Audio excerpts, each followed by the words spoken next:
Reconhecer. Acho que se a gente começa a reconhecer isso em qualquer estrutura, entende? Em qualquer conversa que a gente possa ter. Quem que são os trans na nossa sociedade, né? Eu vejo um público revoltado com cotas trans em concurso público. Quantos juízes trans você conhece, meu amado?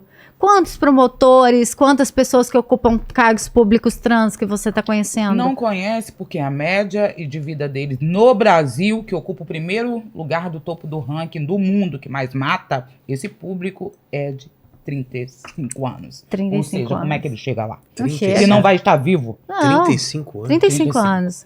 É cruel demais. Expectativa de vida, enquanto nós estamos aqui, ó, no 75, querendo caminhar para a geração 100, né?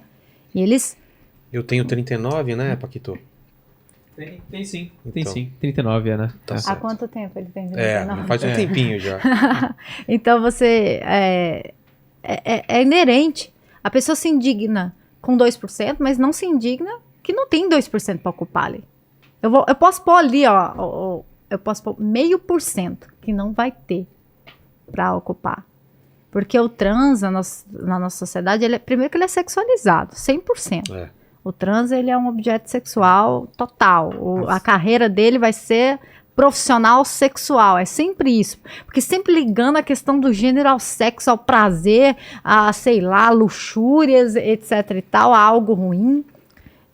E não se indigna de que esse cara vai ser expulso de casa, que ele não vai ter as mesmas oportunidades, que ele vai ser ali estigmatizado, que ele não vai fazer faculdade para concorrer no cargo público que você está tentando, e você está achando ruim 2%.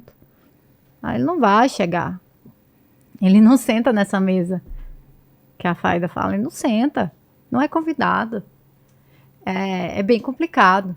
A gente continua nessa luta. Exatamente. Também. E assim, quando eu falo não só sobre as pessoas trans, mas sobre a comunidade inteira, gays, lésbicas, bis, a gente vive em um lugar em que quem cria as leis são tão transfóbicos e homofóbicos quanto as ruas.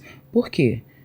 A gente não tem uma lei de fato emitida por Brasília, pelo Congresso, para dar amparo a esse público.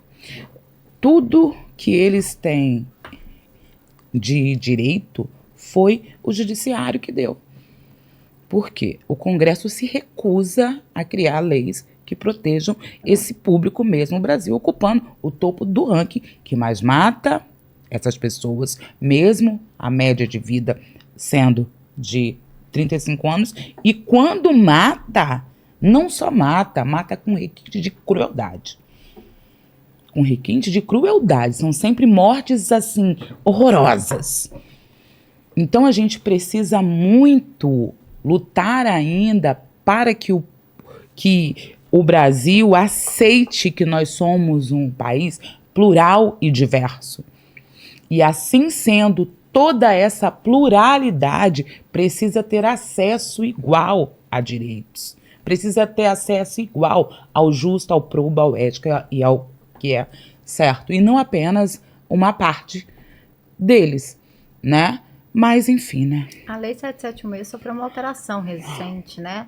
A lei de racismo no Brasil. Como era e como ficou? Ela sofreu algumas alterações que aí envolvem maiores proteções, mas é o que a Faida falou. Mas melhorou ou não, na prática? Mas olha só, você tem um Brasil que é o primeiro colocado em matar a população trans, a população LGBT é topo de violência, e você altera essa lei e não fala deles, mas você bota um artigo criminalizando fechar uma igreja, como se o perseguido agora fosse a religião. Você tá entendendo quem que é a mesa que tá escolhendo as coisas? É muito claro isso.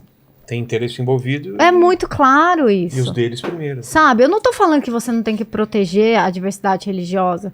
O que eu tô falando é que... Por que você acha que isso é mais importante do que isso que é óbvio? Então, assim, e o que a Faida falou é uma coisa que eu sempre bati na tecla. Quem protege minoria no Brasil é o judiciário. Nunca foi o Congresso. Nunca foi. O Legislativo nunca protegeu. Maria da Penha não nasceu de senador nenhum. Veio de condenação do Brasil na Comissão Interamericana de Direitos Humanos. E não vai continuar sem proteger. Não tem interesse, porque exatamente quem está lá representa uma sociedade que é o espelho do que a gente está falando aqui e que as pessoas temem dizer que não são. São. Tanto que quem está lá faz exatamente o que a gente está falando. Exclui quem deveria ser protegido. Não fazem. É isso. E as pessoas têm que entender que a gente, novamente, a gente não está falando aqui contra A, contra B, contra C, contra D. Não, a gente só quer que você, que está aí com tanto privilégio, sabe dividir o pão. Vamos lá, irmão. Divide aí o seu privilégio também.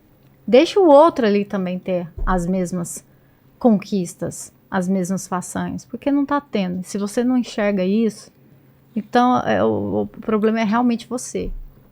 Porque se você não consegue enxergar que preto, que a comunidade LGBT, que trans, que mulher são pessoas excluídas dentro da nossa sociedade que é plural, uma coisa tão óbvia assim, então o problema é você mesmo. E que a mulher trans é mulher. Só pra constar aqui, tá? Isso.